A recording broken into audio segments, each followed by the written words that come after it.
This episode of Warp 5 is brought to you by Audible.com, offering more than 150,000 titles for your smartphone, tablet, or desktop. To get a free audiobook of your choice, visit audibletrial.com/trekfm. Also, help us keep Star Trek discussion coming to you each day by becoming a Trek FM patron through Patreon. Get access to exclusive content and become part of the team. You'll find all the details at patreon.com/trekfm. That's patreon.com/trekfm. Hi, I'm Anthony Montgomery, Ensign Travis Mayweather on Star Trek Enterprise, and you're listening to Trek FM.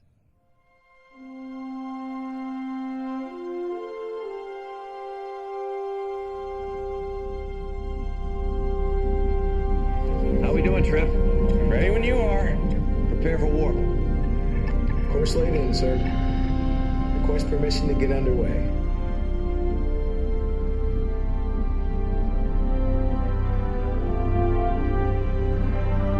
Let's go.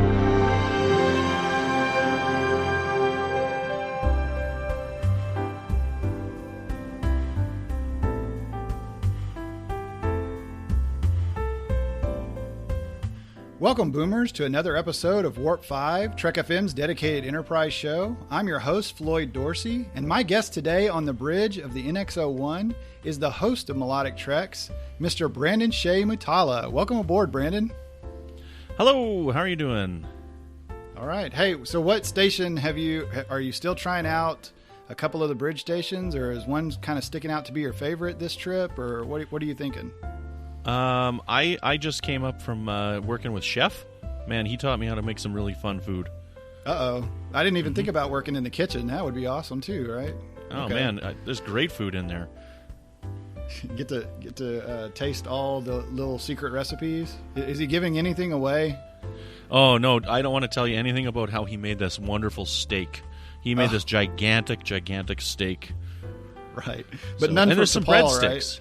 Yeah, there's some breadsticks too, and like these round breadsticks that were very crunchy, and definitely want to eat those with your fingers. Oh yeah, definitely. And I'm sure the biggest steak is for T'Pol, right? Yes, yeah, it's a vegan steak. You know, speaking of something, so I had a funny experience on Facebook the other day, like completely unrelated, that you just mentioned that T'Pol. So Manu Intirami, I hope I said his name right, posted a picture. He was eating this junk food that was like chickpeas. And the flavor was vegan white cheddar flavor. So I just said, vegan white cheddar, do they also make vegan bacon flavor? Right? Because vegan means no animal products whatsoever, and cheddar is made from milk, right? So right. I'm like, I understand, yes, it's a flavor, but I'm like, is there vegan bacon flavor? And then some guy just wrote, idiot. Nice. It tastes like a vegan, right? Oh, okay. Tastes like a vegan. Right.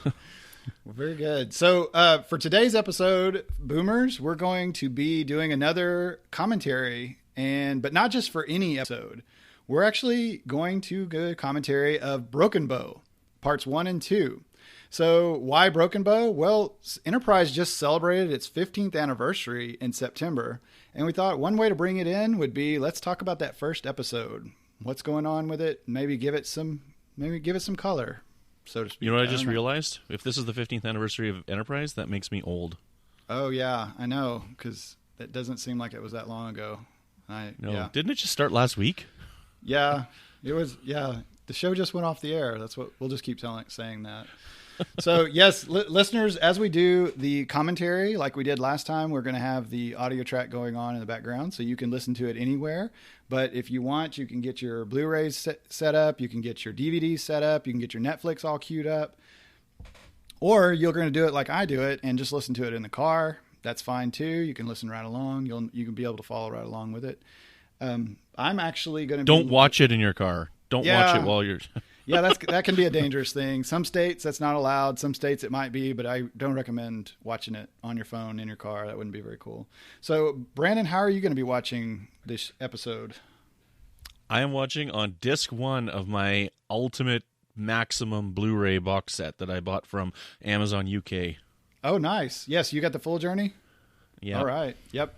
That's actually what I'm using also. I'm playing it on a borrowed PlayStation with a borrowed TV and a borrowed office. So, yep. But I actually, I posted a picture of the Enterprise box set that I'm giving away for the review contest. I just posted it just tonight as of this recording.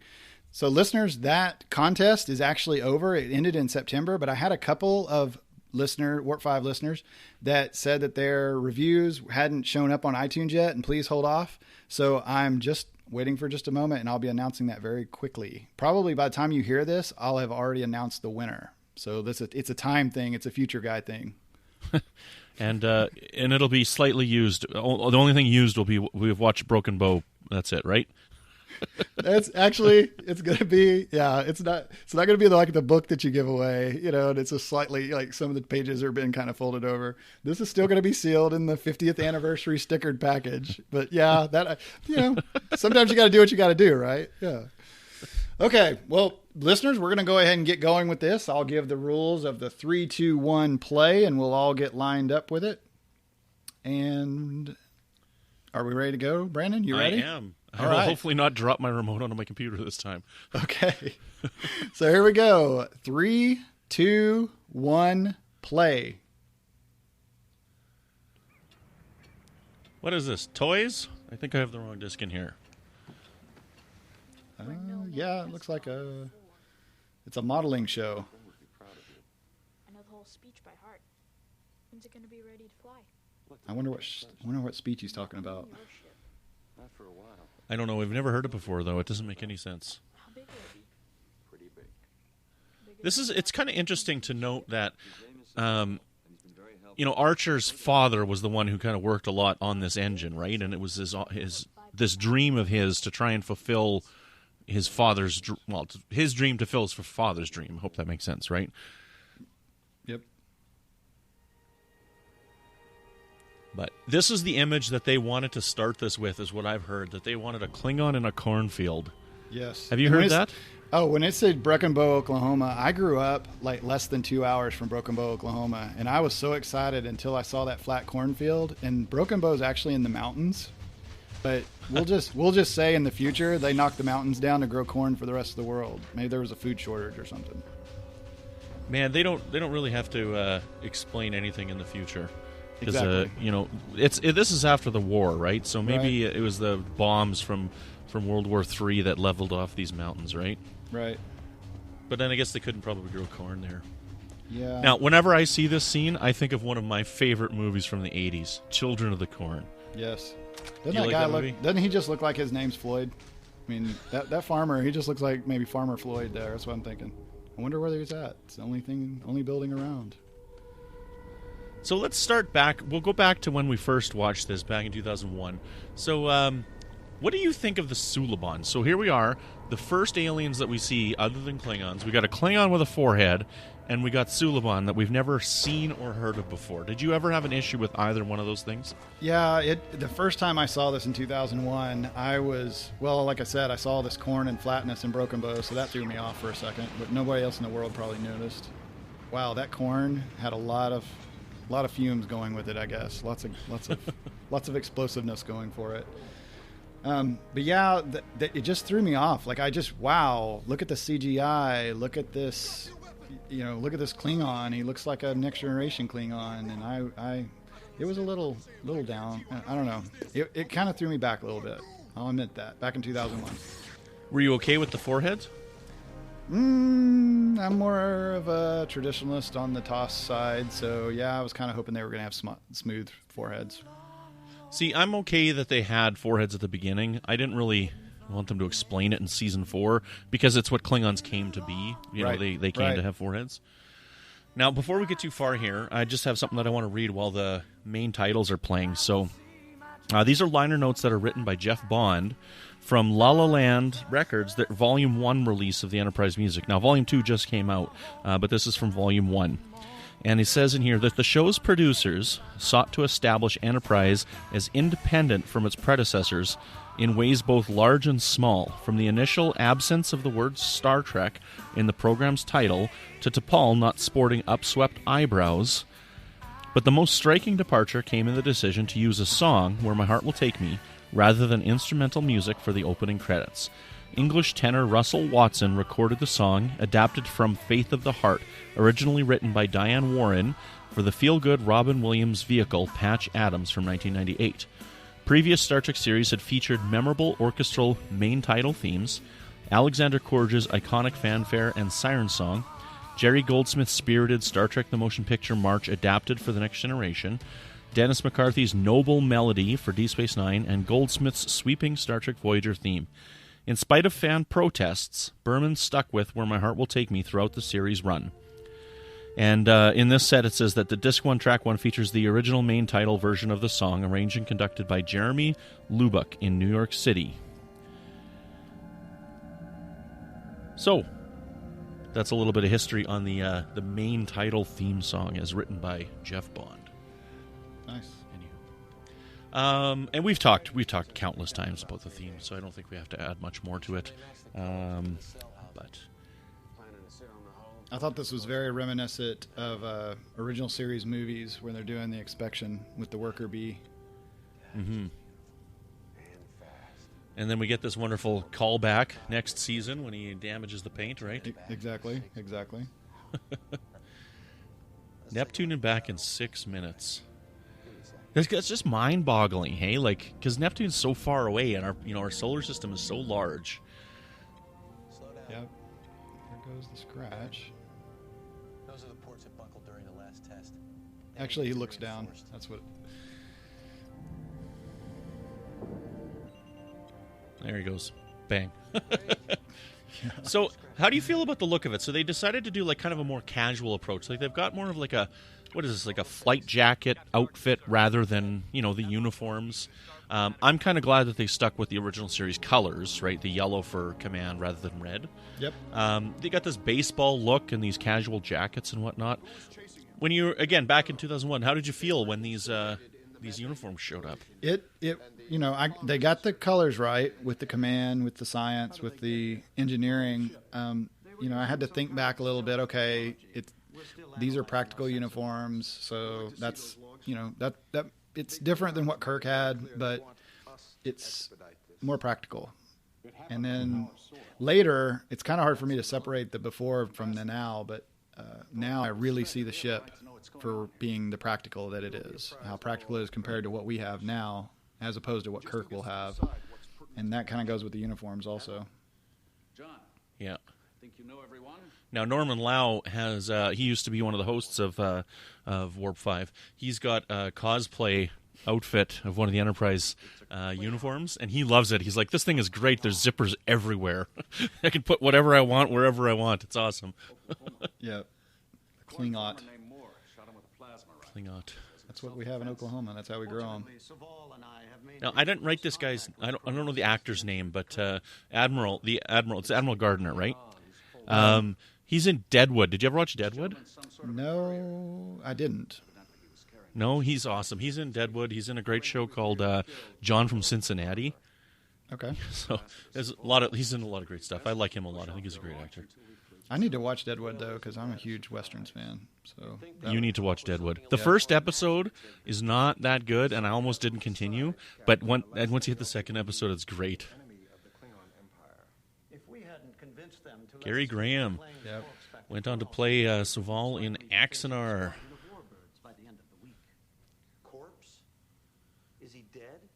Yeah, I could never place it, but watching the show, I'm like, T'Pol never does look right. And I didn't realize it, but it's because of the eyebrows, They don't have her eyebrows upswept.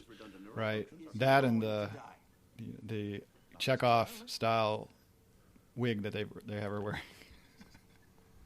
Yeah, it makes her head look a little big. Disconnect this man from life support, even though he could live. Now, where is the logic in that? Who's your favorite character in Enterprise? I like Phlox. Mm-hmm. And it kind of just depends on my when I'm doing a rewatch. Sometimes I focus more on different characters and things stand out to me. The rewatch before, when someone asked me that, I actually liked T'Pol, and I liked the journey that she took from beginning to end, and how much she grew and how much she changed. Phlox, though, John Billingsley just steals the show constantly. That's probably one that I fall back on the most. How much longer? Until Yeah, I think he's probably my favorite one as well. He's such a good actor. He's so fun. Like the aliens, I think, on Star Trek are the best characters, you know, more so than the humans. Like, you know, I love all the characters, but Spock was my favorite in the original series. You know, Data the android, you know, he's the non-human character. Archer kind of comes off a little bit in this, you know, well, he comes off a lot in the first season as just being really kind of a little bit spoiled, you know, or I don't know, like really rebellious. You know, I want to knock you on your ass. Right. He could be above it, but he just seems like he's way too anxious and he's taking it way too like personal. He's got a chip on his shoulder. Yeah. I wonder why he feels that way, because I never got the impression that his father felt that way, right? You know, like when he's a kid in the flashback, he's like Ambassador Pointy, you know, like he kind of, his father tries to take him down from that, you know? And so I don't think that he would have gotten that type of attitude towards the Vulcans from his father. Right. So right there, so I wonder where. Right there, Gary Graham actually raised his voice when he spoke his line, and Archer said, "So is when you don't get your way or your logic doesn't work, you raise your voice." That was actually an ad lib by Scott Bakula, because Gary Graham actually delivered the line a little too loud. But Scott Bakula is such a pro that he had studied everyone's lines and everyone's character, and then Star Trek in general. He was such a pro that he was clued into how everyone else should be acting and how everyone else should be reacting to things. So he dropped that as just an ad lib right there. That was pretty awesome. I didn't know about that until I actually heard it on an interview. Okay. Now, we just passed the scene. We saw the ship outside in that skeletal space structure. I like the callback to that because it's such an iconic image from Star Trek the Motion Picture. Yep. You know, so I like seeing that again, to know that it's now been established that it's been around for quite a long time. Ships are built in space. Yeah. Apparently. Except in the reboot universe when they're built in Iowa. Yeah. That's a whole other universe.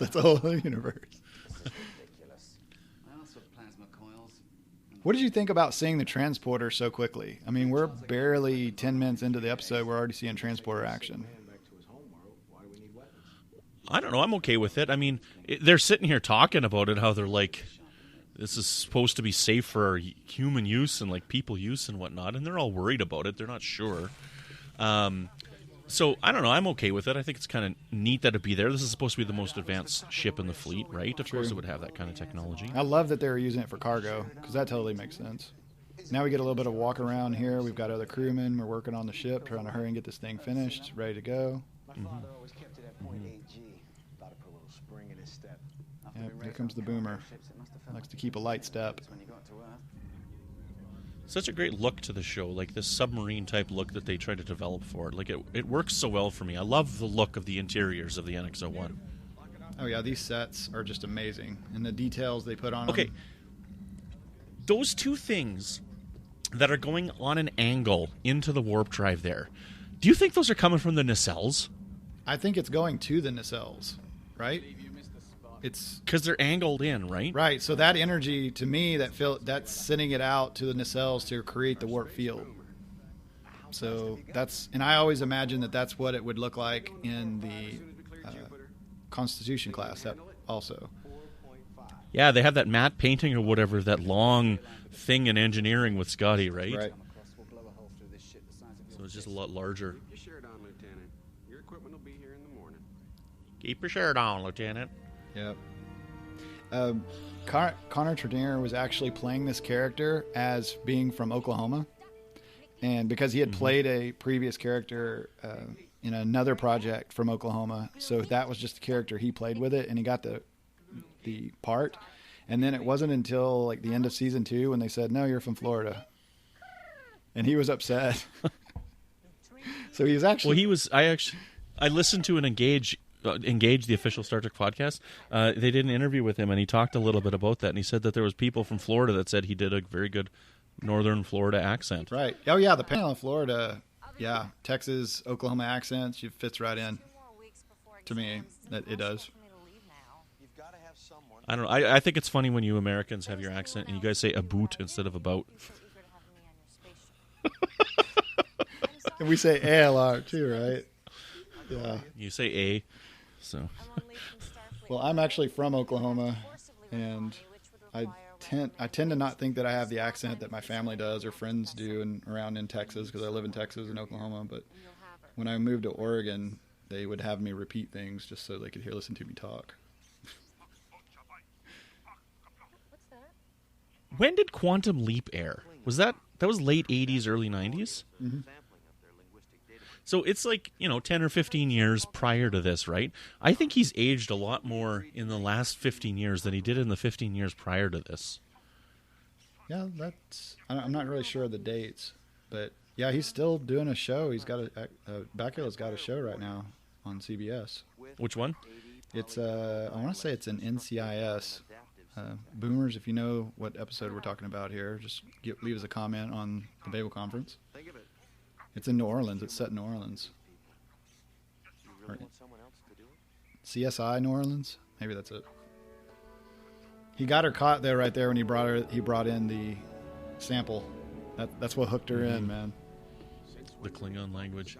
Turn it up. Yep. Totally into it. Since when do we have Vulcan science officers? Well, we always thought that we always did, but these guys were before Spock. So you realize that Discovery's probably going to look a lot more like this than Star Trek: The Original Series, because they have to try and modernize the look of it. That's what I hope. That's what I'm hoping, because it's around the time of the Cage, but it can't look like the Cage. It can't look like a 1950s or 60s sci-fi. It's just not. It's going to have to reset to something that is more practical. It's going to have to look more real. It's going to have to stand up to high definition for sure. No, sir. Mm-hmm. They said they're going to have fun with it. It's going to be interesting to see what they're going to do with it. I can't wait. Now we find out it's been postponed till May instead of January, but I'm okay with that. Let's give them the time they need to make a good show, right? Yep. She smells Porthos. How about you, Captain? I'm sorry, this is Commander Charles Tucker III. I always thought it was weird that they had this, like, some of the things that Archer liked, like having this dog, I kind of thought was weird, and the water polo I thought was weird. Yeah, that, I don't know. Like, the dog is to me is call back to Crimson Tide, where Gene Hackman's character actually has a Jack Russell Terrier, I believe. Captain's prerogative. I love in the Mirror Universe how Porthos is what's a pit bull or something. Yeah, he's a Rottweiler. I was about to say, it could be worse. It could be a Great Dane, in a ship this size.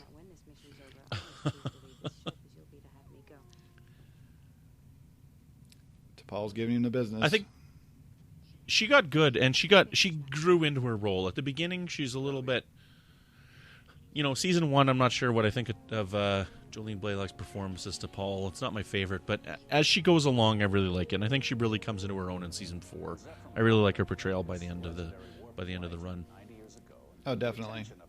Like, T'Pol's journey is the greatest, I think, of all the characters, and Blalock's performance. It evolves all the way through the series. For nearly a century, we've waded ankle deep in the ocean of space. I love this part here. I love how they got what's his name now, to come back for Zephram Cochrane here. I'm drawing a blank as to his name. What the heck's his name? I'm actually drawing a blank also. So Boomers, let us from Babe Pig in the City. Boomers, let us know on the Babel Conference on the show post here. Who was playing? Everybody's screaming in their cars, yelling and honking their horns. I know, and I love the actor, James Cromwell. There we go, James Cromwell. You can stop screaming. Stop screaming now, listeners.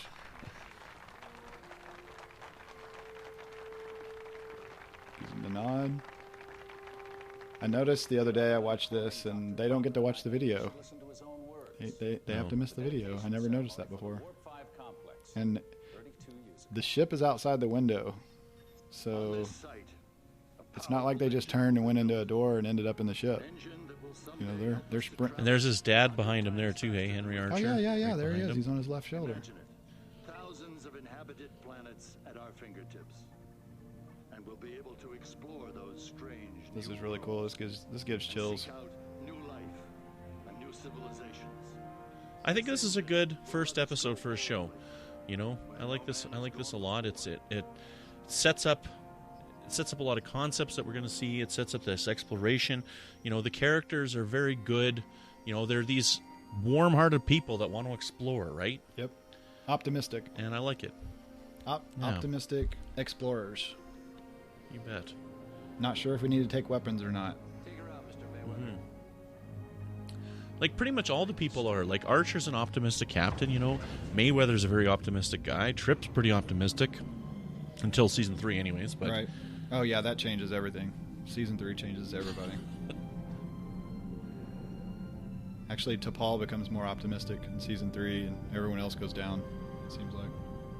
Yeah, this is great. Now, how do you feel about them calling this the NX-01 when we had that fake NX-01 in Voyager's Hope and Fear, that holographic ship that guy made? Yeah, I didn't. I just went with it. That was a fake ship anyways. Right. Thank you. Let's go.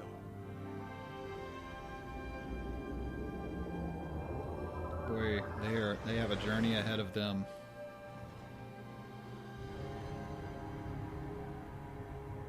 Made sure the parking brake wasn't on. Future guy.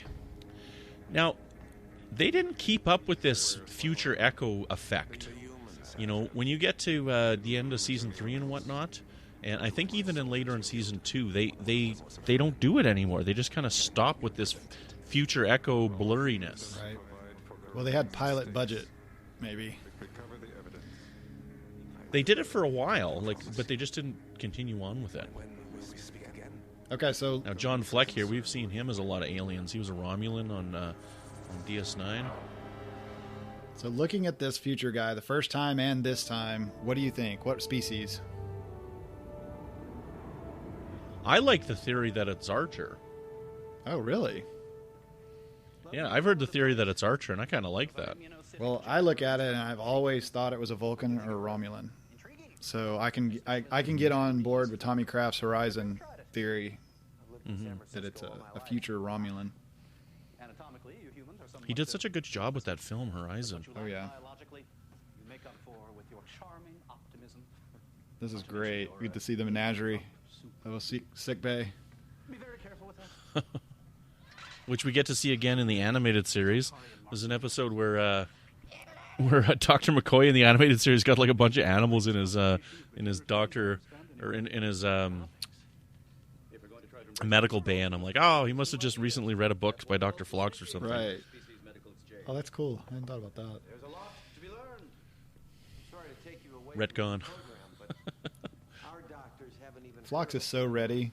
Like, he's a veteran space explorer. He's used to other species. He's ready to do whatever, man. He's like a pro here. Everyone else is new, and he's a pro. I remember when this came out, and I had seen images of Phlox. I totally thought he was a Cardassian. I'm like, what? And he's not, but that's what I thought.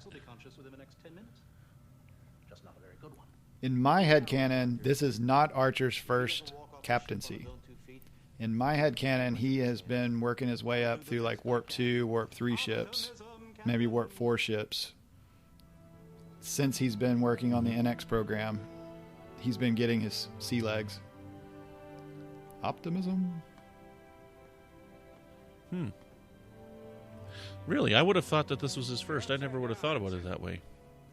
Well, I would have thought if this is the flagship and this is the best one we've got, then are you going to give a rookie the helm? Are you going to give them the chair, or are you going to make him maybe work his way up? Through like smaller ships. But isn't that what they were competing for in First Flight? Yeah, I know. Eventually, they were competing for it. Eventually, that's my headcanon. They were trying to show off, that they were the best pilot and they knew the system the best. But then they had, in my headcanon, there's this time between First Flight and here that they were earning their pips, so to speak, on slower ships. Mm-hmm. Sweet spot. Yeah. So I got to get Anthony Montgomery's autograph at the first convention I went to. So I got his photo, and I got him to autograph. He's like, what do you want it to say? And he did not want to write it, but I got him to write "I love the sweet spot." Then he saw it and he autographed the picture. Oh, that's awesome. He did. He's like, "Oh, are you sure you want me to write that?" I'm like, "Yes, I want you to write that." That is so awesome. So I got an autographed picture of Anthony Montgomery that says, "I love the sweet spot." I think the only other time that we see this is during Fortunate Son, maybe when. I think you're right. Yeah. I think that's the next time that we see the sweet spot. But again, in my head canon, he likes to sneak off there when he's off duty a little bit. Oh yeah, all the time. When I was doing From There to Here, our rewatch, and we got to the episode Lessons, when Picard and Nella Darren are like playing the flutes in the corridors. I'm like, are they in the sweet spot? That would be so sweet. Just flip this picture upside down. Sweet spot. There you go. And didn't they have a candle also? I don't think they did. Okay. Not in that. Okay. Breadsticks. Hey, we've been talking about that tonight already. Yeah, there you go. An iced tea. That's what I assume. I like the way that he says that. Get out for a little fun once in a while. As if she can't hear. That's so true. What language are you speaking? If I say it louder and I use my hands... You will understand me. Do you speak English? Exactly. Great parties at the Vulcan Campaign. It might be a little easier using your fingers. Vulcans don't touch food with their hands. Can't wait to see you tackle the spare ribs. Now, do you think that's a Long Island iced tea? Oh, well, it could just be whiskey on ice, with a little lemon. Maybe, I don't know. This looked awesome. Now, why didn't they keep this guy around to be Daniels? That would have been better. Man, the food, when they set this down the first time I ever watched Broken Bow, holy cow. I was like, wow, wait a minute. Kirk didn't eat anything like this. No, he ate those colored fruit cubes. Exactly. It looks like Play-Doh. That's what I always imagine it tastes like. You have yet to embrace either patience or logic. You remain impulsive carnivores. Yeah? How about war? Disease? Hunger? Pretty much wiped them out in less than 2 generations. That's a massive steak. Like, what is that thing? Like a 40-ounce steak or something? Yeah. Where would they store all the food, you think, though? Like, for 100 people eating like this. Well, maybe not everybody did. Maybe it was just the captain's table ate like this. Everybody else got maybe like a half a cheeseburger. Anything's possible. This is I can just picture the outtake from this. Like a deleted scene. Archer's just like, I'm supposed to be impressed by that? her holding that up with what she says. That's a perfect meme for somebody to build right there with her, with proper discipline. Anything is possible. I don't know. Does anybody else feel that? Feel what? I like this scene a lot too, where they're all freaking out because nobody's been this fast before. They're like, "What was that? What was that?" Exactly. Stepping on the gas. Let's go ahead and break the engine in here. There. What do you call that? All right, step on a little bit more here. Perfectly normal. Perhaps you'd like to go to your quarters and It's all new to them. Yeah, especially Hoshi. The first time I watched this, like all the way through, so it's been recently, like within the last 10 years, Hoshi kind of got on my nerves a little bit, starting with this episode about how much of a rookie she was, and assuming, that she's a trained Starfleet officer and that she's been on other ships. I don't know. It just seemed like she was playing too much of a naive rookie at first, but then after that, since then, I don't know. It's been very natural for me, and it doesn't stand out as much. It's only for a couple of episodes. Mm-hmm. And next thing you know, she's a pro. He wants to know who we are. She's getting her space legs. Exactly.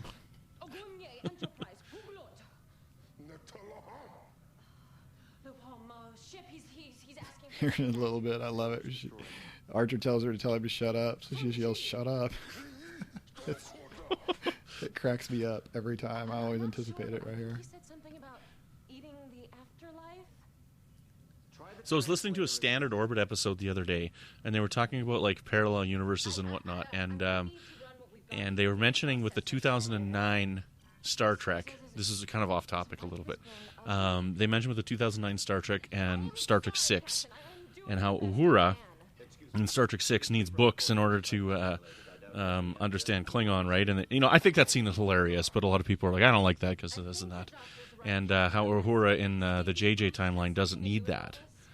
And their answer on it, I can't remember if it was Mike or Drew who said it. It was on an older episode of Warp 5, but they're like, it's because of when Nomad wiped Uhura's brain, right? And then they had to retrain her. Like, she had to learn everything from the beginning. They just never got around to teaching her Klingon again. Nice. That's some great retconning right there. I love that. Nice. I can't remember what episode of Standard Orbit that was, but I thought that was pretty awesome. I'll buy it. That's headcanon for me now. What do you think about the ceiling wall crawling guys? What did you think about them? I think it's neat. Again, like, it's this genetically engineered brace in there. Nobody has the same genetic engineering, right? That's the way that I've always done it. They all have something a little different. It's like, hey, I want good vision, and I want, Spider-Man ability to climb walls. Go invisible. I want to go invisible. Yeah, I don't think they all had the same things. Right. Yeah, when I was watching this first time, 2001, I was blown away. I was like, man, this is not like any Star Trek I've ever seen. We had the guys that went under the doors. They flattened themselves out, went under the doors, and their arms went like Plastic Man style. And now these guys can climb on ceilings and walls and turn invisible. So yeah, man, this was more than I'd ever seen on Star Trek ever before. Now I love it. You just have to imagine that this has been going on all along. Even in Kirk's time, they saw aliens, this alien. Suliban.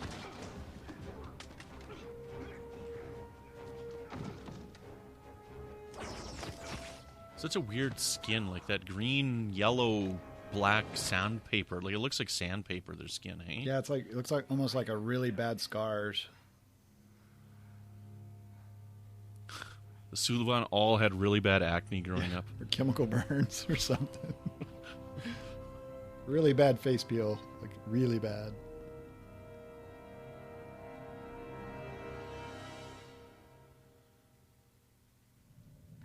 Pretty sure he's gone, Archer. You're staring at the bed, but he's not there. Mr. Reed thought he detected something right before we lost power.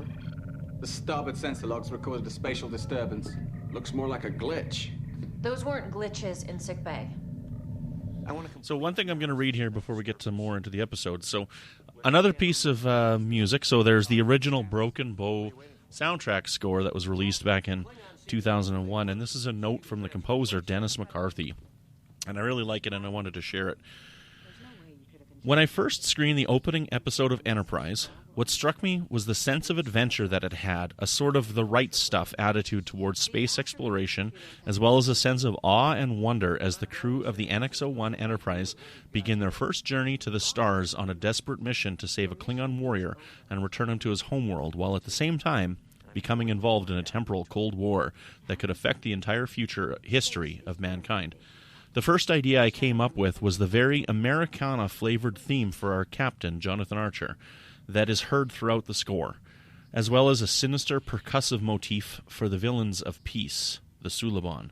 I composed about 55 minutes of original score for the episode, as well as several pieces of source music for an alien planet our heroes visit. The first day of recording was a joy. We all had pretty much the same orchestra that I've been using since 1987 for Star Trek, and the players gave it their all. By the end of the day, we had recorded the music for the first half of the show, and we went home very happy. The next morning, I was awakened by a good friend who called me up and told me to turn on the TV. It was September 11th, 2001, and the attacks on the World Trade Center were underway. I watched in horror as the first tower fell, and my heart filled with sorrow. The recording session that day was set to start at 10 a.m. I was asked if I wanted to postpone it until a later date, but the musicians and myself felt we needed to move ahead despite the tragic events that were still unfolding. It was without question the hardest recording session of my entire career, but the musicians turned in magnificent performances despite the tragedy we had just witnessed. I wish to dedicate this album to those who we lost on 9/11/01, and those men and women who rose to the challenge and showed us that the human spirit will prevail no matter what. Sincerely, Dennis McCarthy. Wow, that's great. Yeah, I think that's awesome. I mean, I'll have to admit, when I was watching this the first time, 2001, I wasn't really in that much of a mood to watch television. So that kind of tinted my viewing experience. It took a few years. It took 4 or 5 years for it really to sink in for me. Yeah, and I mean, like the name Suliban sounds like the Taliban, exactly. Right? And it was that wasn't an accident either. I actually heard that that was. Okay, sorry to interrupt. So are those all like pupils? Do you think? I think it's like a spider. Every one of those I think things? it's like a spider. Yeah, I think that's he's seeing all of those in different spectrums. That's how I put it together. Yeah. Sorry to interrupt. Oh, no problem. But yeah, Brandon Braga, I believe, I could be wrong, actually in an interview that I read, he said that was on purpose, that he had been to the Middle East, and that was the Taliban, and he had been visiting villages, and there was something about it that was the reason. He actually wrote it ahead of time, so it was already written, and it was not like it just so happened to be that was how they ended up being in the news later, but he actually had that in mind. So I don't know if that's a retcon story, but I don't think so. I think when you hear it, you totally think of it. Suliban, Taliban, right?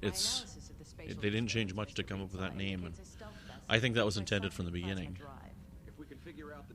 And then, everything happened. Right. Unfortunately, your sensors were not designed to measure plasma decay. Here's Tripp and T'Pol working together for the first time.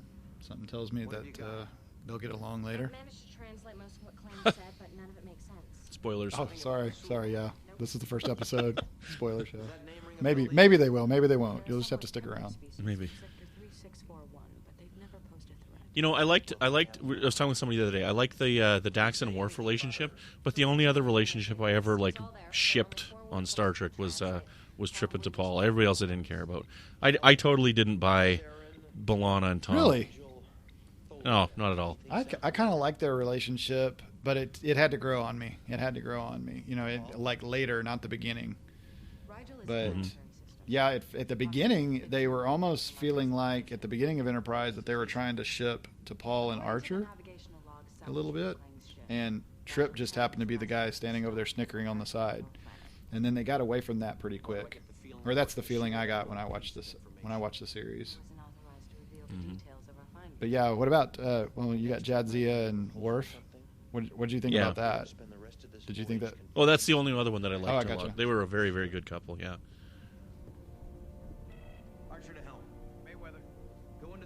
So they're on their way to Rigel 10. So if you remember from the cage, they were on Rigel 7 fighting the Kalar. Exactly.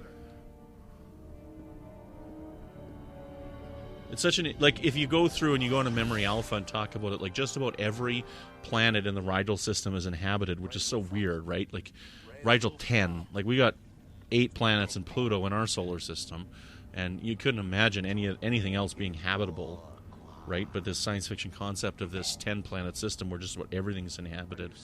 And Bajor has a ton. I'm not sure. Some of them are not inhabited, but they have a ton in their system. But yeah, you have to try to think about maybe it's not carbon-based, or maybe it's like a kind of a evolution of an alien to where it might not be in the Goldilocks zone, No, they're all just colonized, like those girls that McCoy was with on the shore leave, right? That he mentions a Rigel, I think it's Rigel 2 That's in that right. one. And what's his name? The Piglet the Ripper from Wolf in the Fold. He was from one of the Rigel planets, right? Another one like Rigel 6 or something like that. I love Piglet right? the Ripper. Yes, that's great. Wolf in the Fold. So that's a crowded little area of occupation for that solar system. And they mention at some point in I think it's in All Good Things, Geordi and Leah Brahms are married and living in the Rigel system in the alternate future. I think. Okay, these away jackets are boss. Let me just say. These ones are weird. I love these jackets. They've got the shiny texture. They kind of have like a faux leather look. They look like they would be weather resistant. And I love the look of these. I believe we never see them again. I'm pretty sure that this is the only episode they appear in. But I love these jackets. I might be wrong, but later the jackets don't have the shiny, they don't have the texture. They're just not the same. These are boss. They need to pop those collars. That's what I'm saying right now. Those collars, they're just being wasted, folded down. They need to pop those collars. Well, that's kind of like Picard's jacket in Darmok in Season 5 of The Next Generation, right? The first time you see it, it's all shiny and leathery, and then something happened. The jacket got damaged, and every time we saw it again, it wasn't all shiny and leathery on the shoulders. Yep. That's a great shot flying into that, man. That's an alien world. Snow. I mean, that just, man, it just makes imagination just run. You know, this is a new world that no human's ever been on before.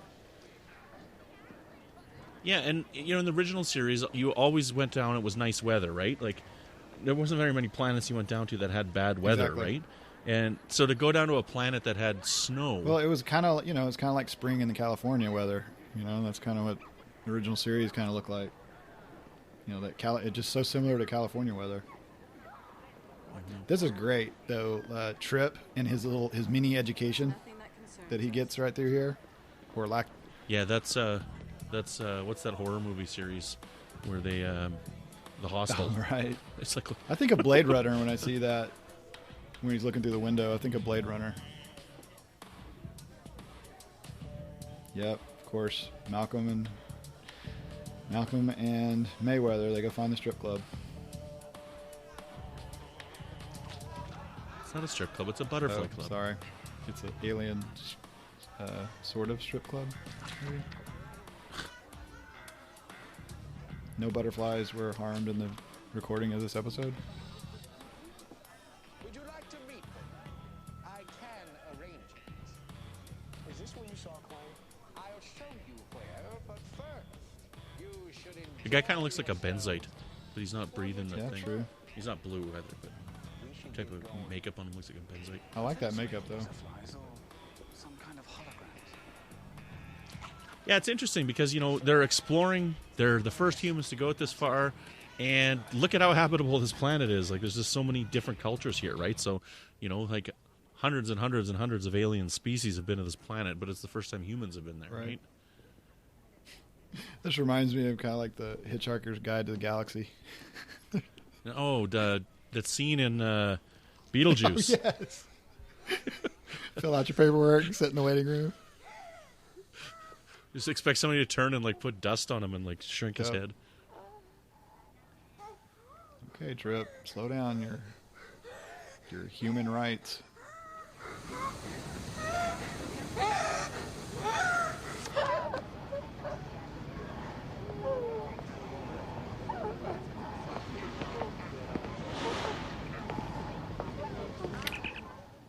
Tripp needs to work on his poker face.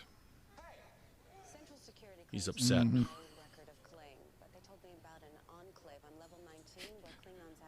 He yells, "Hey," and Paul doesn't even blink an eye.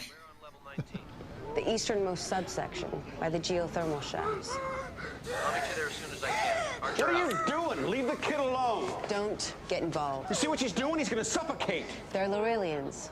Before the age of 4, they can only breathe methyl oxide. The mother is simply weaning her son. Could have fooled me. Humans can't refrain from drawing conclusions. You should learn to objectify other cultures. So you know when to... That's something that humans do. I mean, like you watch on Facebook or whatever, right? And people just immediately judge. It's just their immediate reaction to everything. You said something I don't like, so I'm going to snap and jump on you. And, you know, they don't stop to think. You know, like there's lots of different things that could be causing this. You never know. Suliban! Yep. Tripp's reaction to that reminds me of the Star Trek VI, where the Klingon princess, she calls him out for speaking about inalien human rights. And it's like, listen, you know, that's speciest right there. You're talking about human rights, and we're not human. The very name is racist. We're not even human. So a lot of people defend Tripp on that, and this will also come back to in the cogenitor. You know, this is going to come back to bite Tripp. A lot of people defend Tripp's. You know, well, you know, they should do this, and they should there's rights for people and they should do these things, but it's a completely different species from a completely different solar system. So I mean, even on our own planet, we can't interfere with other cultures, to a certain extent. So just imagine leaving our solar system and going to a completely different solar system. It's just mind-boggling how different everyone can be and how values or lack thereof would be. But man, we need something, some kind of a directive. We just need something to help us out. Some kind of prime directive or something. Maybe it might be like a prime sort of thing. Something very important that we can't break.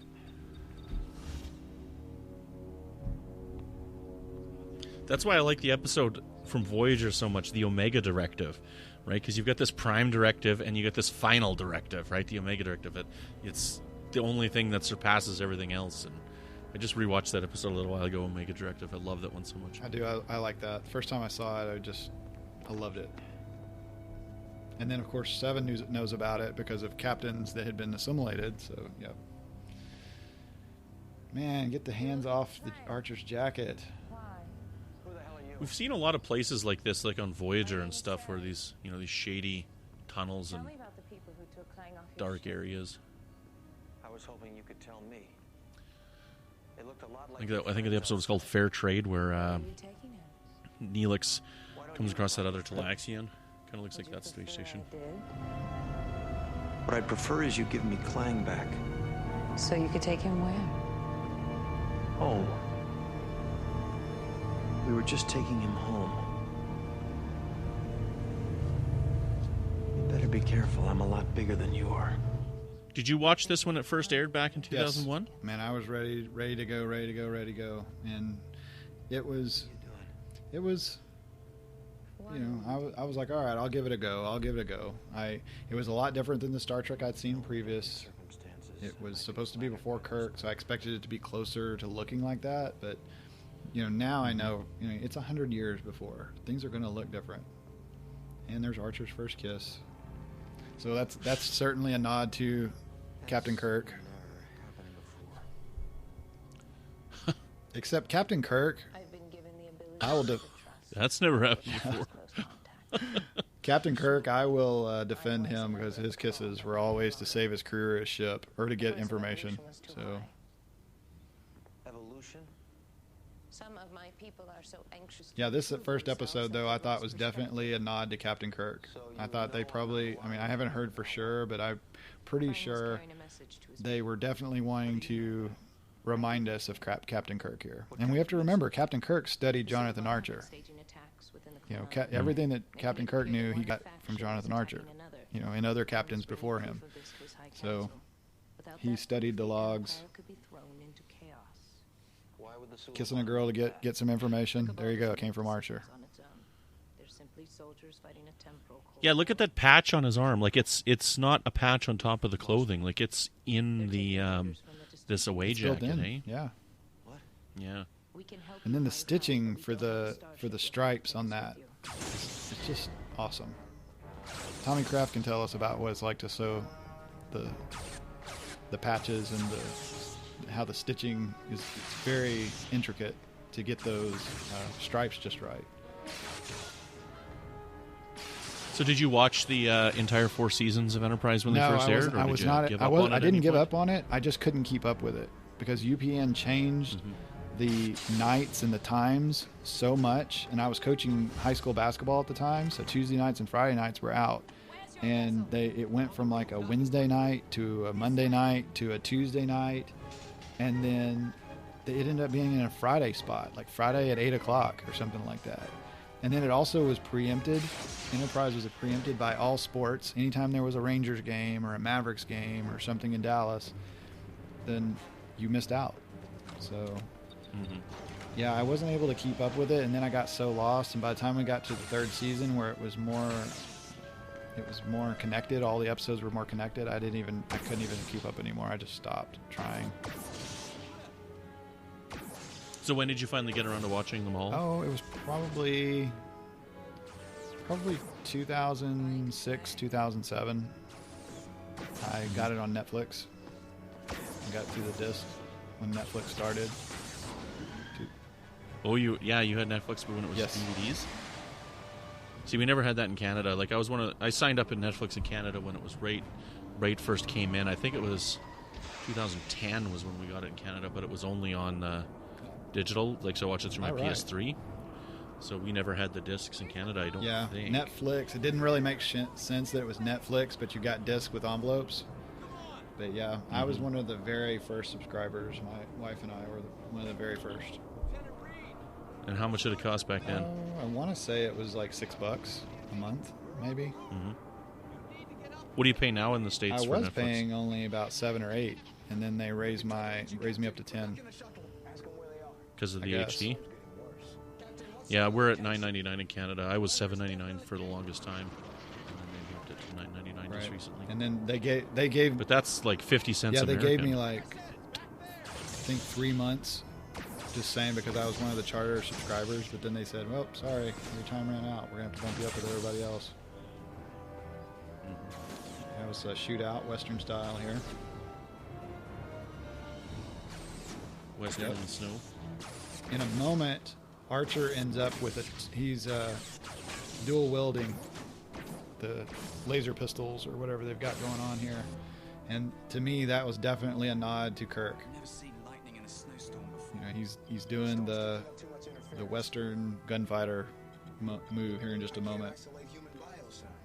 It's kind of funny because Captain Kaboom here he's stuck on the shuttle and he should be the one out there shooting people. He's going to be really upset when they get back and find out that he missed out on a gunfight. That's such a... There she is. Found her. That's such a Mayweather thing to do when he's like, try looking for Vulcan signs, and he just does that thing with his hand. He's like, You know, like that's just his character, you know? Good idea. Man, I wish I worked with positive people like that. My work office is so cranky. It's easy to be positive around other people that are positive, but it's easy to be negative around other exactly, people. Exactly. It's easier to get pulled down though. Yes. There he is, dual wielding. You think Anthony Montgomery will come and work with me? Sure. Gotta ask. Probably not. Probably not. I'll tell him we have a sweet spot at my work. I don't know. It depends on how you ask. Do you still like the sweet spot? I don't know. Click. Sure took one in the leg.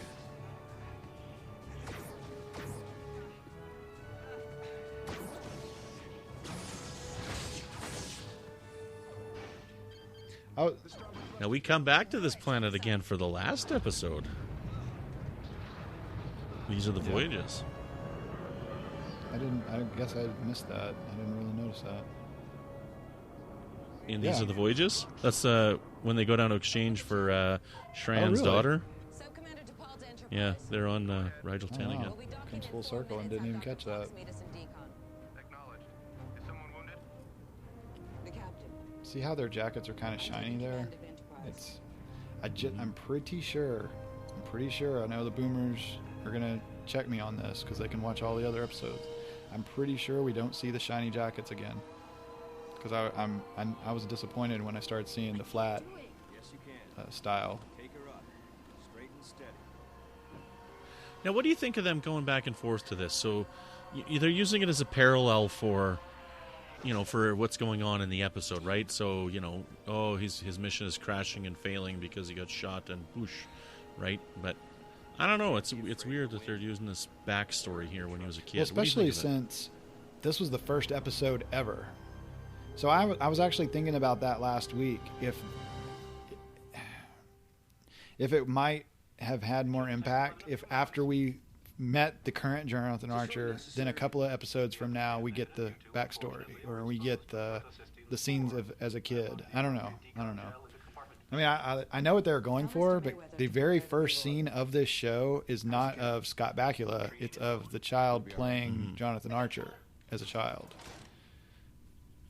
Like, what do we get in each of the other shows? So in Star Trek, like, let's just go with the man trap, right? We get the ship, and they beam down to the planet, Right. first thing, right? So Encounter at Farpoint, it's that the camera's going up underneath the Enterprise, and then it goes in the window, and we see Picard, and he's recording his log. And also the ship didn't look like the ship because it was just the star drive section. So when I watched that the first time, I was like, "What is this? This doesn't look like Star Trek." And then D Space Nine was the battle at Wolf 359, so I think we see Cisco first thing there. Voyager, we see Chakotay and them first, because they're getting chased by the Cardassians. So, You must really be proud of yourself. best part of the show. This mission while the captain's still unconscious in sick bay. Yeah. Even after looking in the eye. I have to say, the first time I saw this in 2001, I had to say really quite a bit. You know, I mean, it was just kind of obvious what they were going for here. You know, now I look at it as the practical side. You know, because they didn't have the biofilters or whatever they have, you know, in the future. So they had to have the detox chamber. And but yeah, the lighting and the way they filmed this, it's really obvious what they were trying to go for here. His daddy was the same way. You obviously I don't know. Explain it to me. What do you think they're trying to go for? Well, yeah, that's maybe another podcast. Maybe the After Dark podcast. This is about as close as we can get to Star Trek After Dark, though. You know, this is exactly. Broken Bow. No, it's Bounty. All right. Oh man, that plot line is just so awful. Is that the one where there's the dog getting rubbed while the captain's getting rubbed while it's like they're just lined up? Is that in Bounty? I don't know. Bounty's where T'Pol has that fake Oh, bonfire. right. That's right. That's right. That's right. Yeah. I love the eel here. That's so sweet. Like, and it leaves marks. It's got the main mark in the middle, but then it's got the 4 marks on the sides. Thanks. looks like that hook from The Host, that season 2 Yes. X-Files episode. Yes. As your highest ranking officer, I assumed command while you were incapacitated. Are we underway? You know, it's just, I don't know, when I would first watch this, and even still, I never thought that she would turn the ship around, and they're all acting so surprised that she didn't. You know, like, I never thought that she would have done that. Well, it's just Archer jumping to the conclusion, that's thinking the worst for the Vulcans at this point. Yeah. Do you have blue underwear like that? No, not like that. No. It's definitely the Enterprise blues, which makes the actual jumpsuit more purple when you look at it right there. Side by side, I'll take a look on the next shot here. Yeah, I guess it does, hey? Yeah, a little more As purple opposed to looking. everyone thinking it's kind of blue, it's kind of purplish, actually, instead of the blue. But as acting captain, I was obligated to anticipate your wishes. As acting captain. So for the upcoming Discovery show, They better have blue well, underwear. they actually showed a picture of a gold shirt and a blue shirt and a red shirt, and the blue shirt looked a lot like that. And it was, they were bragging, saying, "Hey, you know, whatever, Prada, you know, Star Trek Discovery uniform supplied by Prada," or something like that. And it actually looked a lot like that blue shirt. Like the T-shirt? I think they were I just haven't seen kidding it yet. because of the color scheme, but Oh. it looked a lot like that. Of course, that looks a little more Under Armour-ish, a little more like athletic shirt. Those look more fashionable. Turn deserves another. Doesn't sound very Vulcan. There's the statue in the back of Zefram Cochrane reaching up, which we get a callback on that during First Contact, the movie, when Geordi's telling Zefram Cochrane about the statue. Actually, over there. And you're just reaching up, something sort of like this. Boy, Porthos is a good boy. Sit over there on his pillow the whole time. Man. My instincts tell me not to trust her. But don't you ask for no cheese, Porthos. You know it's Mm-hmm. bad for you. Porthos is like, quit talking about it, man. Quit rubbing it in my face. Report. What a captain, eh? He's like eating cheese and he's waving it. No cheese for you. He's like waving it in front. No cheese, you bad dog. There's his water polo ball. So we know of baseball, and there's water polo at least at this point. And they have football. A lot of people forget about football, but they're actually throwing a football in the episode. I can't think. Horizon? I can't think of it right now. It's the one where they're actually in the freighter and the guys are throwing it back and forth. Yeah. I can't remember the name of that one, that episode. That's not the one with his dad. No. Is it? It's the the other where one. they catch the Nausicaa. Like it's the other yeah. freighter. Yep. I think that's Horizon. I think okay. that one is Horizon. Yep. There's somebody on the Babel Conference. Oh yeah. Practice. There's people screaming at the radios right now. There's too much distortion. The decay This is a rates cool don't graphic. match. The way they set up the analysis. Calculate the trajectory of each fragment. Sir? You heard her. Recalibrate the sensor array. Narrow band, short to mid-range. Aye, sir. So you know my favorite episode of Enterprise because we did the commentary on Future Tense a little while ago there. But what's your favorite episode of Enterprise? I usually say Strange New World. Just the first part of Strange New World just reminds me so much of being a kid and growing up in southeastern Oklahoma and the mountains and the woods. And I just imagine what it would be like to go camping on an alien planet. So when I saw that episode the first time, I was like, wow, that's exactly what I always imagined doing when I play Star Trek at my grandparents' house. I love that one when they beam that guy up and he's got like the twigs in his face and stuff.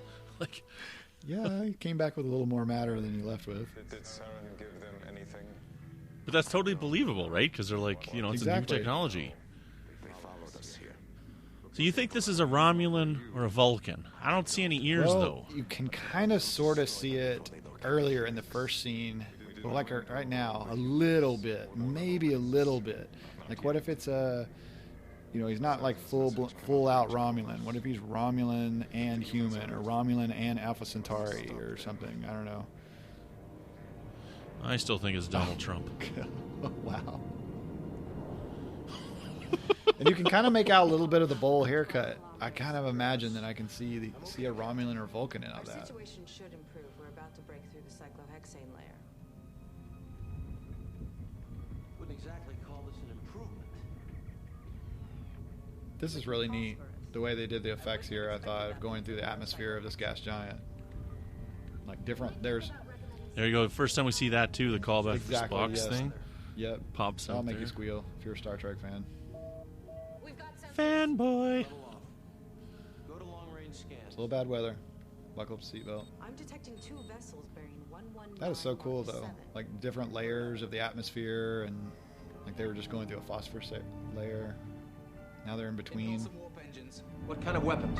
We're too far away. Sir, I'm picking up something at 342 Mark 12.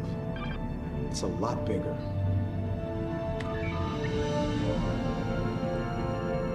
If you weren't thinking of this ship as being a submarine, you will in just a moment. Because they actually start dropping depth charges.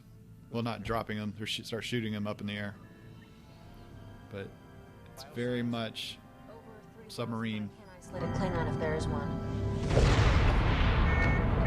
That was a political weapon, sir. Rich, we're taking damage down here. What's going on? Just a little trouble with the bad guys. I suggest we return to the phosphorus layer.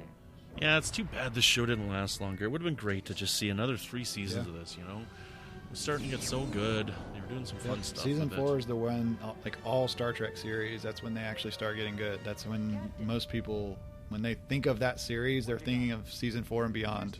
When they actually think of that series, besides the original series, of course. It kind of bugs me, though, when people say that this show is a failure when they had 4 seasons. That's more than Firefly had. You know? And that's... It's more than the original Star Trek had. Exactly. And it's not really a failure. It just didn't go the full 7. And there's just so many reasons why. There was network problems, and there was just there was actually like the market. They didn't have that network in all the markets. It was just, and we have TiVo going on, so they didn't really know how to read ratings because people just started using HDRs and TiVos at the time. So this was like the most recorded episode, digitally recorded or series, I think, ever at that point. I don't know. I'm not sure about that. I never looked into it. It kind of makes sense too, because Star Trek fans tend to be kind of up on their tech, you know. So I had an HDR at this time. I couldn't ever catch though when the actual show came on. I would record and I'd end up watching like wrestling or something, you know, or a baseball game when I thought I was supposed to be watching this show because they'd change it around so much. I remember when this started, I was so excited because I figured that this was going to be the Star Trek series with the most amount of episodes. I was talking to a friend about it. I'm like, there's no way there's going to be a writer's strike, and they're not starting in January, so they're going to get 26 episodes a season for 7 years. This is going to be the most episodes ever, and then they canceled it. Yeah, I was disappointed when I heard about the cancellation. But I have to admit, I wasn't even watching it at that time. I couldn't catch it. I moved to Houston, and it wasn't even, like, I didn't get the channel that it was even showing on in Houston. Plus, I barely had time to breathe. I didn't even watch television when I was living there. Yeah, I watched it the whole way through its initial run for all 4 years. When it was on, I watched it every week. I didn't love it. I didn't hate it. It was just like, it's new Star Trek, and I'll keep watching it. You know, I've definitely grown to appreciate it a lot more this year, especially because I had watched all of the Enterprise episodes. And then when I bought the DVDs, I watched them all again, but that was in 2005, and then I didn't watch it again until starting in December 21st, 2015, when I started my rewatch for From There to Here. It had been 10 years since I'd watched any Enterprise at all, and you know, I really enjoyed it this year. I think that distance and the excitement of watching something fresh and not really remembering a lot of the episodes, you know. I never hated the show. I just, you know, it's better than a lot of TV out there, right? Oh yeah.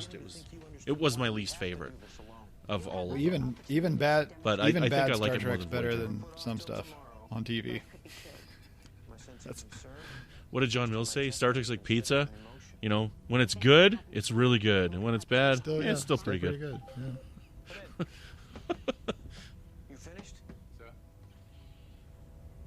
And Archer showing Kirk how to ignore the protocols and go down yourself. And here we go. We're already breaking out. This blue and red things there. It's like, whoops, this is actually my Star Wars cosplay kit, and those are my my general things and or whatever. Phase pistols. So he doesn't even know what it's called, and these are the settings. So he hasn't not done a marksmanship for this. He's not done any range training for this thing. I gotta say, that's probably not how they would do it. And that's not what I would want to do either. I'm not going to go into a battle with a brand new gun. You know, I'm going to go in with one that I know that would work for me. And he likes two guns, so, you know, get some shoulder holsters and go for it.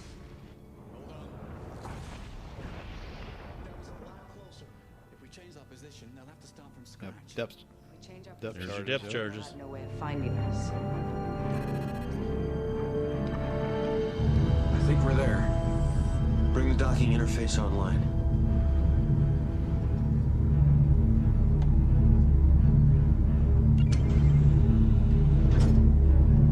Coaxial ports. And it's hard to talk about an episode for an hour and a half, eh?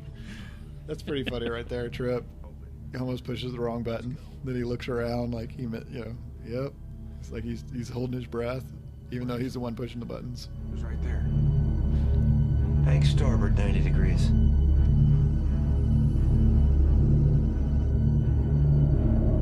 There you are. The concept of these ships is neat that they kind of all fit together. Yep. Like, what do they call them? The Mega helix? blocks. Start a counterclockwise sweep. Mega blocks. They fit together like Legos. And that also, it reminds me of the generational ship from Voyager. I'm not really certain. It was the Space Herpes episode where they were all connected like by magnets and they were interconnected like that. And there you go. There you go. Disease. Tripp likes to cut it close, knock the paint off of the little shuttles that he rides in. He's an engineer, not a pilot. Either that or he's like a adrenaline junkie. He likes to try to see how close he can get. That was the conclusion I came to a few rewatches ago. He's a rebel.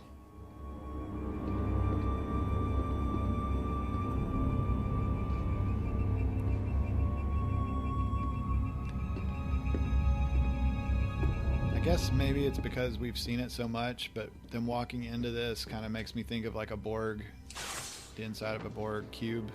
You know, that was like claustrophobic a little bit.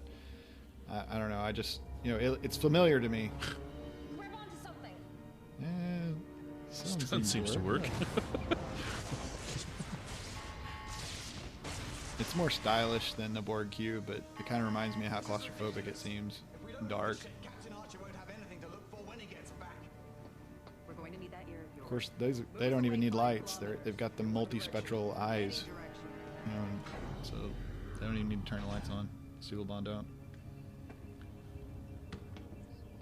You know, I saw a meme on Facebook the other day, and it's like about who was the best captain, and they had this image of the captain, and they showed how many people died under their command, and they had done like, I don't remember the numbers, but Kirk was like this, and Picard was this and whatnot. And then it got to Archer, and they had like this really long, like it was like they had like a stick figure for every person that died, and they had like 60 or 70, and it was like this humongous number, right? And it's like, that's not right at all. The first person didn't die under Archer's command until season 3. Right. Like he had like nobody die under him. Yeah, I think I've seen that graphic, and I wasn't really sure about it. I mean, they'd get a lot of damage in season 3, but yeah, it seemed that, I don't know. I'm gonna have to go back and look at it. The first one dies when they meet that religious race that like does the suicide bombing thing.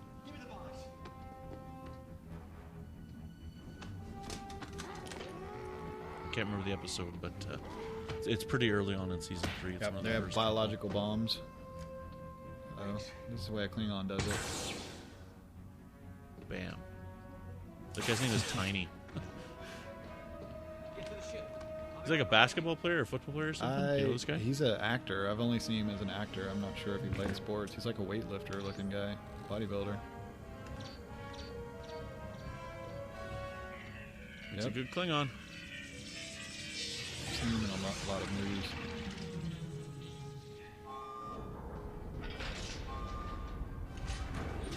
Kind of funny. I don't know if I could just stand there and let it just wash over me without maybe covering something up. What's the effect of that? And you didn't think about everything just falling apart while you're standing there. Captain! It worked, Tripp. Where are you?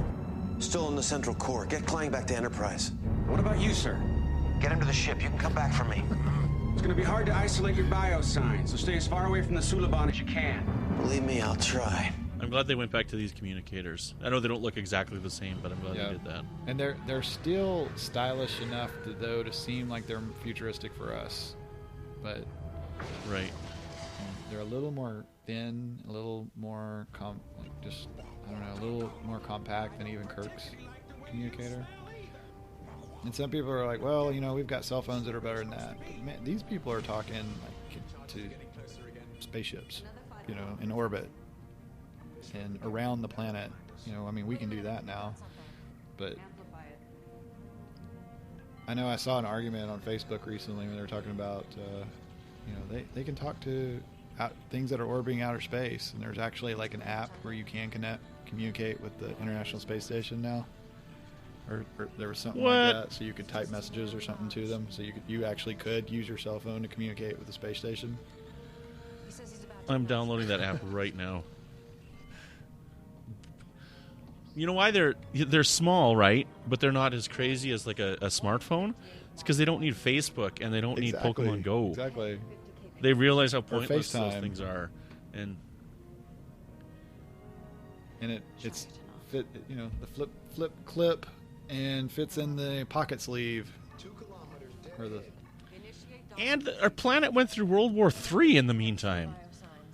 That's going to cause some, delays on technological advancements after, like, the world gets blown up. Set it back, take a new course, reset. Uh-oh, one Klingon, one human. Dum-dum-dum.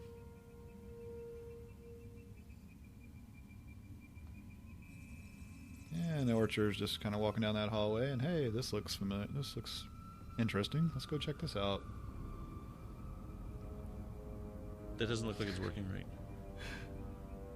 Yeah, I'm not sure I want to walk that way. It's messing up the scanner. I don't know if I want any piece of that. Let's just keep right on walking, man.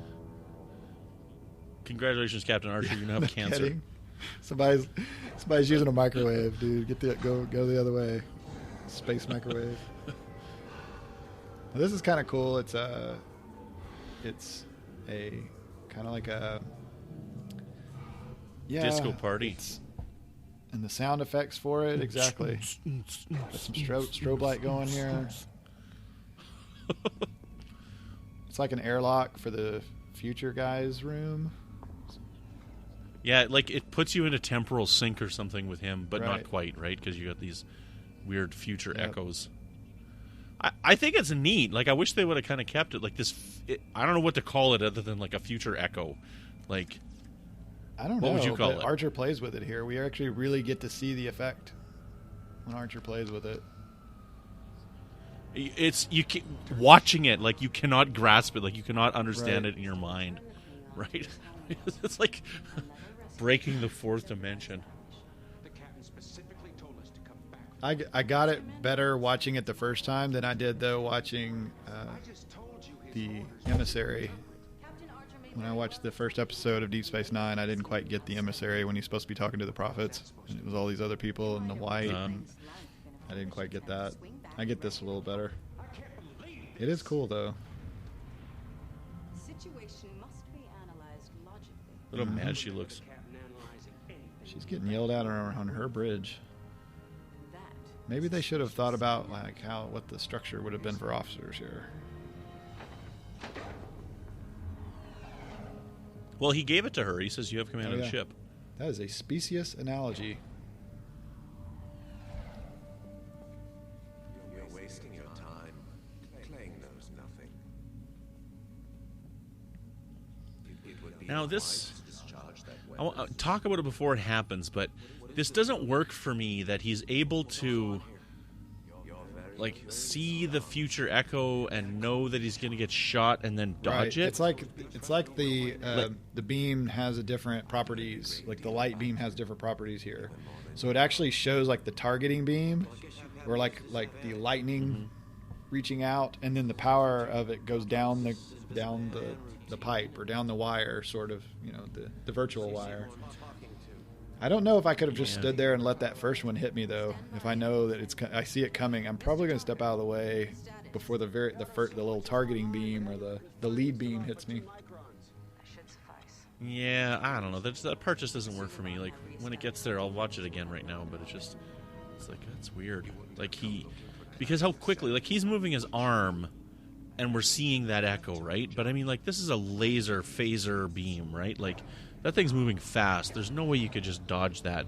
Even if you saw the pre-echo whatever. I don't buy that. All right, so think about this. He moves really slow, and when he moves slow, everything's cool. It's when he moves fast is when things mess up. So the faster you move, the more messed up it is. So the light is moving at the speed of light. It is really going to get messed up in this room. As long as he's not running, it's pretty cool. Or jerking his hand up and down or whatever. But the light, see, that doesn't make sense though, because then the guy started running. Yeah, I don't know. I get what they were going for. It's like you saw the beam and then dodged it, but I'm like, I don't know, it just doesn't work. Speed of light, something. Because it's Archer's gun. Like they slow it down, but the beam would still be going so freaking fast. See, like it's in slow motion, right? So, like, bang, he would have been shot by now. Like, that's how fast it goes. Here comes the energy down the pipeline. And then here comes the wave back at him. Nice. So, like, why did that thing shoot back at him? I don't know. That's just odd. It's a future guy room. It's got different rules. The wall fights back. Oh man, those are fighting words. Talking about bringing up our being close to apes. Oh man, come on now.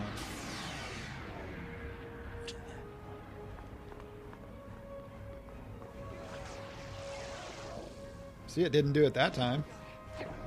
He went to shoot it. It didn't do the thing. He rides the wave in here. Although I like this with the light, the strobe when they're fighting. Yeah, this is good. Archer's trying out his archer foo. These aren't ideal conditions. Mr. Tucker, we're going to... Ever seen some of those names for Captain Kirk's fights? It's like the Jumping Jim and the... Yes. Yes. The Archer foo will be perfected later with the Kirk foo.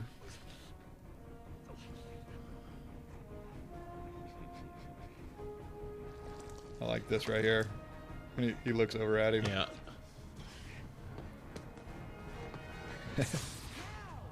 Yeah. Okay. This fight's over.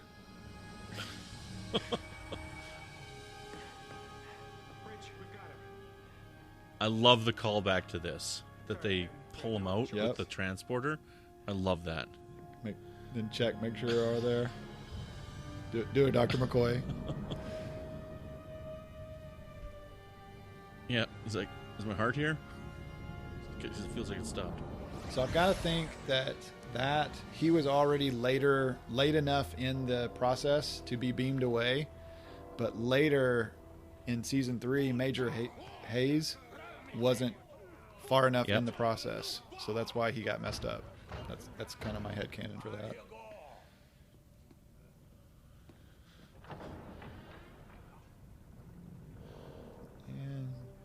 If you listen to me on From There to Here, like I was pretty tired of the Klingons in this series. Like I was not a fan of how the Klingons were done. They were so stale by this point.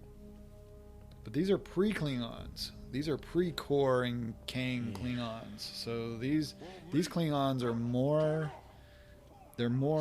in line with the 100 years from now Klingons, or 200 years from now, I guess. And but yeah, it's kind of it's like a mono-species. They're all acting the same and for hundreds of years, I guess. I always say the reason that Core acted like he did, he was so conniving, and the original series, those were those were augmented with superior human genes. So that's what actually helped the Klingons do what they did. They actually expanded the Empire because of those guys. These are... Okay, so let me ask you this. In your headcanon, is Klingon's blood red or pink? Ooh, I know. Every time I see this, I see red, but I'm just thinking maybe it's the dark light. They never... Star Trek 6 is the only time we see pink blood as Klingons, right? I don't think we ever saw pink blood again.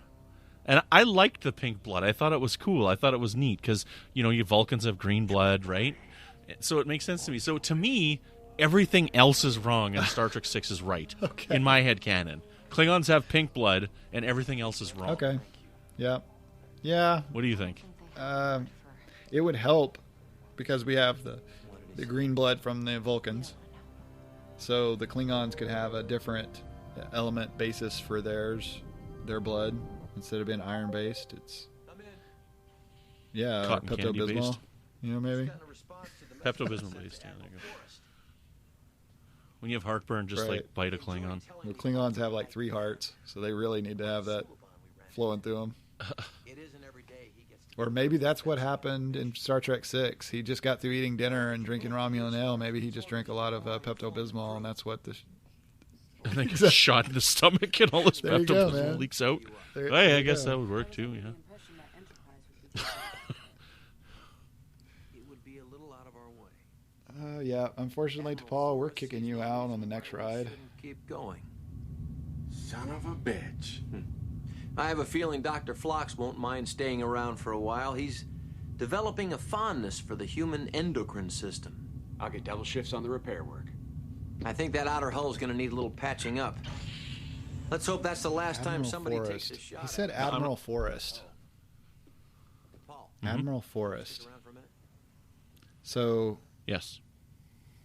Okay. That's Vince yes. Armstrong. He's Admiral here. He's a Commodore in First Flight. Okay. I kept trying to make him a Commodore in my head, like all along. I understand. No, I don't think you do. And the other guy's Admiral Gardner. If I'm going to pull this off, there are a few things. There's probably a Mendez around there somewhere. Things like that will have a future generation that's going to be in Starfleet.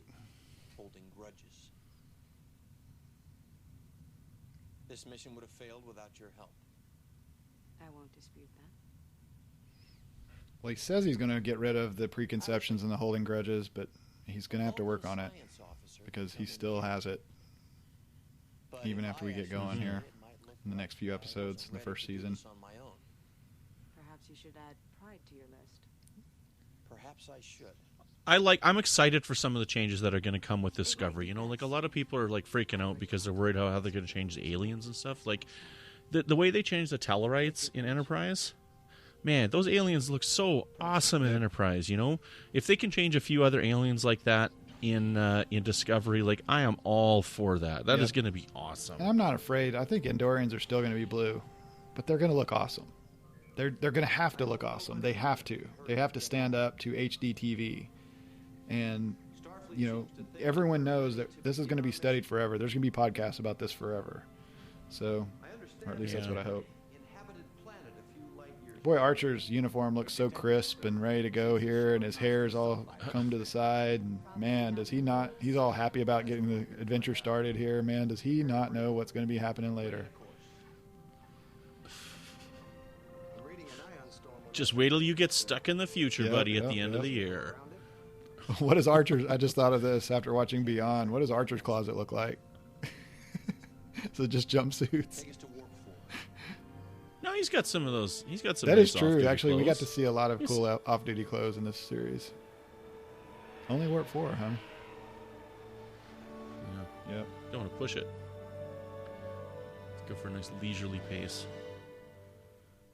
See, and then here we are. Oh, everything's good again with me and my dad, and we're on flying our off mission into the again. sunset. 15 years, Floyd. Oh my goodness! All right, that's the episode there. So let's do it just again. Right back. Yeah, let's let's do just the next do a one 3-hour on podcast. Okay. or Vulcan, because she wasn't allowed to speak Vulcan. We could do Vulcan. So, what's your take about Broken Bow? Like, how did it stand up as a pilot overall with all the series? Like, where does it rank? Good first episode. For pilot episodes, I would probably have to say second last. So, what's your number one? So tough, because I love Deep Space Nine, the original series, so much, right? So, you know, like Where No Man Has Gone Before is my favorite episode of the original series, but is that the pilot episode? Well, no, because the Man Trap aired, right? I mean, like, I love Where No Man's Gone Before. Like, that's such a great episode. Encounter at Farpoint's okay. Caretaker's a really good pilot, but so is Emissary, right? So, you know, it's really tough to say. I think this is the best pilot, even though I'm like a huge original series fan. I didn't really follow Emissary until I watched it a couple of times, you know, on a couple of rewatches, and then I got it. Or like maybe the next rewatch, I was like, oh, okay, I get what they're doing here now. Caretaker's pretty good. You know, I was really impressed with that when I saw Caretaker the first time. Mm-hmm. But this, now looking back, I think this is the best pilot. I think, even though, remember, this wasn't even the way they wanted to start the series. You know, this was First Flight would have been a season long, or at least a half a season would have been like First Flight the whole time. And we wouldn't have gotten to this until the end of season 1. This would have been like, I would have liked this to would have been that. the season finale. So that could have been amazing. Right. You know, we get into politics, we get into building the crew, we get into building the ship, testing weapons, we get into more diplomacy. Maybe instead of seeing the main ship right away, we see some of the slower ships, you know, in the closer maybe missions or something that are going on. We get to see Archer practicing to be the captain of the flagship, maybe. But I like Broken Bow. I mean, it's kind of, we fast forward ahead. My headcan's going to have to show all that other, what season 1 could have been. We just jumped right here to the end of season 1, and now we're going to get going. But yeah, I like Broken Bow. I like how it sets it up, because then you go right into season 1. You jump right into Fight or Flight, Strange New Worlds, and then exactly Unexpected. Yeah, Tripp. Say no, Tripp. Just say no. So yeah, I like Broken Bow, probably the best pilot. Although, man, like you said, to me, Where No Man Has Gone Before that's the pilot for original series. Yeah. So even no matter how it aired, that was the pilot for me, and it's cool. But this one, I don't know. This one just seemed like it just has it together, like right away. But they should, because it's the last series they made, so they should be getting pretty good at it. But, yep. So, yeah, it's been a lot of fun commenting on Broken Bow, but this isn't the only topic we've been talking about here on Trek FM. So here's what else you may have missed elsewhere on the network. Previously on Trek.fm, Standard Orbit. We can't forget the best part of this episode, absolutely, hands down, is how tight Spock's pants are in this episode. He has got some epically tight pants. Brendan, I wasn't really paying attention to that, so I'll take your word for it. But he's like... Yeah, Brendan, I can't say I noticed that. Yeah. Literary Treks. Because I love the idea that you have all these artifacts that all do something different with time. And how do you prevent them from being used? Saturday Morning Trek. Remember, principal photography hasn't even started yet, so these concept designs are just that, concepts. If this was 1976, you'd be getting sketches. And disco.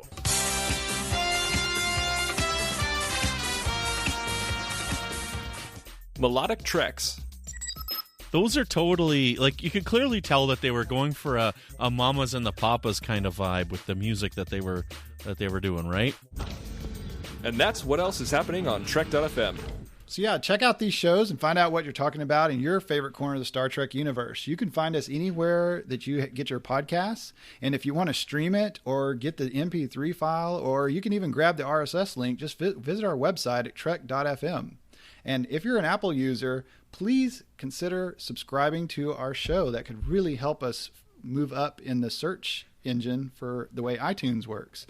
And also, while you're there, you could leave us a star review and rating, and that again will help us out greatly. And we have several star reviews for iTunes right now, and we're kind of backlogged on that. Like I'm thinking we have almost 10. So thank you so much for those, and we'll be reading those out in future shows. But since this one's running a little long, let's just go ahead and we'll save those for next time. But I did want to tell you, though, that I was talking with Future Guy, and he told me who was going to leave the next few Warp 5 ratings. So Billy and Judy and Ramandeep and Mohammed and Jason. I just want to thank you guys for your wonderful reviews that you're going to be doing right away. It'll be happening soon in the future. Right, very good. Yeah, you bet. Very good. And another way you can help us is to help support the network on patreon.com. You can go to patreon.com/trekfm and look at all of our goals and milestones that we have available. And even at $1, you can help our network out greatly. But if you want to bump it up to $5, you get access to the Patron Zone. And then if you get up to $15, you get access to the Patrons Roundtable. And I'm actually a supporter of Trek FM on patreon.com. Brandon is. And we also have our associate producer, which is Mike Morrison for Warp 5. He's the host of Melodic Treks. And also, Jeff was a previous co-host, and he also is a supporter of the network through patreon.com. So just if you feel moved for $1 a month, that could help us out a lot. But if you bump it up a little bit, you get a lot more coming for you. You get a lot more for it, especially the Patrons Roundtable. Those are so much fun. I'd also like to thank Brandon here, because Brandon's actually going to be editing this episode for us. So thank you so much, Brandon. I also like to thank Christopher Jones. He is our Warp 5 editor and producer. If you'd like to get in touch with us here at Trek FM, you can also find us on trek.fm/contact, and you can look on the sidebar on the show page or go to speakpipe.com/trekfm.